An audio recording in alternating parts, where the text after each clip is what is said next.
In the 10th century, while much of Europe struggled with political stagnation and basic infrastructure, the city of Córdoba was home to 500,000 people, massive libraries, and miles of paved streets. This stability rose from the wreckage of the Visigothic kingdom. By 711, that society had splintered under political disarray and ethnic divides, leaving the peninsula vulnerable. North African Muslim armies capitalized on those internal fractures, crossing the strait and taking control of the territory in a matter of months. Military success secured the borders, but the rapid cultural ascent that followed was driven by a specific set of social and political mechanics. The 14th century Muslim scholar Ibn Khaldun spent his life trying to figure out exactly how empires rise and why they eventually collapse. This visualizes his core concept, asabiya.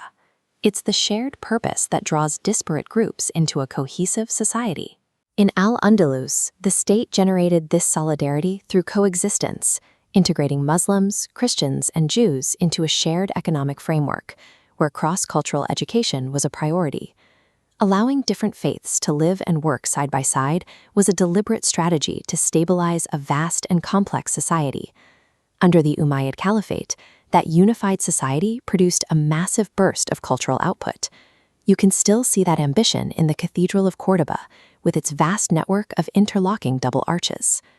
These technical illustrations from an Arabic manuscript document the work of the Andalusian physician al-Zahrawi.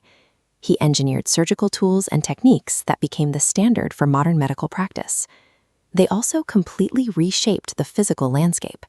By importing advanced irrigation systems and introducing tripartition, farmers transformed arid plots into highly productive fields for cotton, rice, and fresh fruit. This surge in medical and agricultural innovation was the direct byproduct of a population integrated into a single, highly educated economic system. But Ibn Khaldun observed a fatal paradox. Once a society achieves wealth, the ruling class isolates itself and grows complacent. Later caliphs heavily taxed their citizens, not for hospitals or libraries, but to fund extravagant palatial lifestyles. That economic pressure fractured the old alliances. Bitter rivalries erupted between ethnic factions, leading to the year 1009, when internal rebels completely destroyed the royal palace of Madinat al-Zahra. Decades of civil war followed. The unified empire shattered into dozens of weak competing micro-kingdoms, known as taifas. The existential threat to Al-Andalus came from within. The wealthy elites systemically destroyed the social fabric that had built their empire in the first place.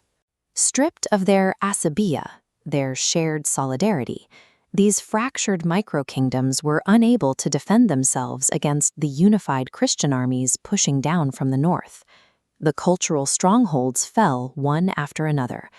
Córdoba surrendered in 1236, followed by Valencia, and then Seville. The final collapse came in 1492. The Nasrid Emirates surrendered the Alhambra, and the new monarchs issued a decree forcing the expulsion or conversion of the remaining Jewish and Muslim populations. The military conquests of the Reconquista simply finished off a civilization that had hollowed itself out centuries earlier. The political state of Al-Andalus was erased, but the vast libraries left behind in the conquered cities were kept intact. In cities like Toledo, Christian monarchs established massive translation hubs. Scholars took the recovered texts of ancient Greek science, alongside original Islamic research, and systematically translated them into Latin.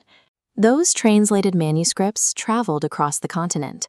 The political experiment of Islamic Spain failed, but the knowledge it produced provided the intellectual kindling for the European Renaissance.